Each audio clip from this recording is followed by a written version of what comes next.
Dəftəriniz varmı? Bəli. Nisiyə dəftərinə baxa bilərikmi? Baxın. Salam aleykum əziz xalqımız, hər birinizi salamlayıram. Bax, kimlərsə bu pulu görürük də, müğənninin başından tökür, rəqqasənin başından tökür. Bu günlər biz bu pulu Allahın bizə əmr verdiyi yerə xərcləyəcəyik inşallah. Demək bizim qurtuluşdan da öncə uzun illik bir ticarətimiz var ki, hansı ki fərdi evlər tikib satırıq və hər bir müsəlman da illik zəkatını verməlidir. Necə ki namaz vacibdir, bizim boynumuzun borcudur, zəkat da həmçinin. Zəkatın da verilməsi ildə bir dəfə olur.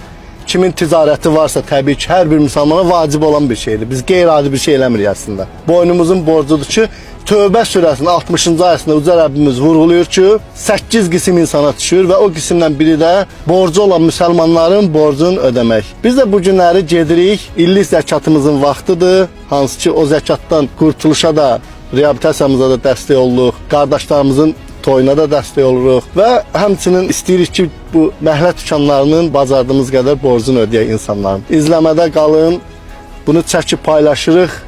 Bu vacib bir əməl olduğu üçün hər bir dininə əməl edən müsəlman bunu etməlidir. Qeyri-adi bir şey deyil. Rahatca çəkib paylaşa biləcəyimiz şeydir ki, başqaları da bir cəsarət eləsin, addım atsın. Muhammed s.ə.v bildirir ki, malının zəkatını verməyən qiyamət günü o zəkat ilan formasında onun boynuna, boğazına dolanacaq. Ona görə bu vacibdir eləməliyik və Uca Rəbbimiz bildirir, Muhammed s.ə.v bildirir ki, zəkat malı azaltmır. Zəkat sədəqə malı artırır və bərəkətləndirir. Elhamdülillah. Rəbbimizə ümid eləyərək addımlar atırıq. Salam aleykum. Narahat olmayın. Yoxlama gəl. Nisiyə dəftəriniz varmı? Bəli, var. Nisiyə dəftərinə baxa bilərikmi? Baxın da. Zəhmət olmasa. Bu bir dəfəlik, bu da gündəlik. Bu bir dəfəlikdə bunlar nədir? Bu təxmini burada bir şey soruşum. Araq, sigaret, onlar da var. Araq, sigaret az verir. Demək olar ki, az verir. O burada məlumdur Bəli. hansılar. Onlar istisna bütün borcu hesablaya bilərsiniz, zəhmət olmaz. Hesablayarıq, bəli. Bir dənə hesablayın da. Birlikdə hesablayaq inşallah. Nədir? Allahın izni ilə bir xeyir iş görmək istəyirik.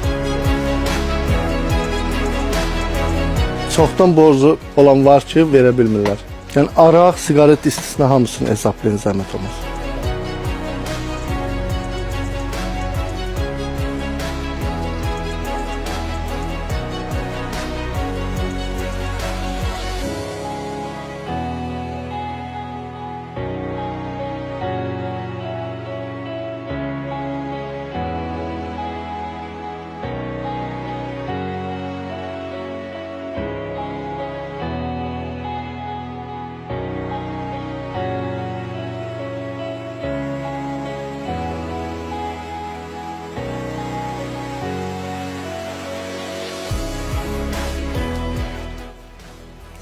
Mağazada ümumi Nə qədər 3471 manat.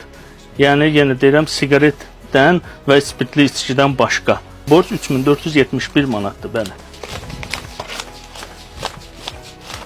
Bir dənə sayın, zəhmət olmasa. 3400, 3500. Hə, 3500 buradan qaytar. 3400. Gündəlik çörək alanlar var. Bəli, olur. Elə qalanda nədirsə çörək Oldu, paylaşırsınız. çox sağ olun. Demək 18-ci mikrorayonda Ruslan Market. Bu günləri oktyabr ayının 21-idir. İçki və sigaret istisna. Onların borçları qaldı. Qalan bütün borçları elhamdülillah bağladıq. Bugünkü gün şükür olsun aləmlərin Rəbbinə. Biz müğənnilərin başına tökmürük, nə bilim oraba. Bu xeyir işlərdir. Rəbbimizin tövsiyə, vacib qoyduğu əməllər var. Elhamdülillah. Çox sağ olun. Qardaşım, orada qalan da pul var. Onu inşallah gündəlik kim çörək alır, zəhmət olmasa o puldan çıxardınız. Bir dənə də borc dəftəri götürərik. Buyurun. Çox sağ olun. O kağızlar da var idi, balıq. 2 dənə də vərəqimiz var idi. Aha, vərəqimizi də verin. Ha. Çox sağ olun. Buyurun. Sağ olun. Sağ olun. Allah işlərinizə bərəkət versin. Sizə də Sağ olun. Allah sizə ruzi bərəkət yetirsin. Çox sağ olun. Sağ olun. Sağ olun. Sağ olun. sizə də ayrıca minnətdarıq əziz qardaşlarımız. Yəni siz də bu ehtiyacı olanlara verirsiniz. Oldu. Çox sağ olun. Sağ olun. Sağ olun. Sağ olun. Qurtuluş Reabilitasiya Mərkəzi. Həyata dönüş buradan başlayır.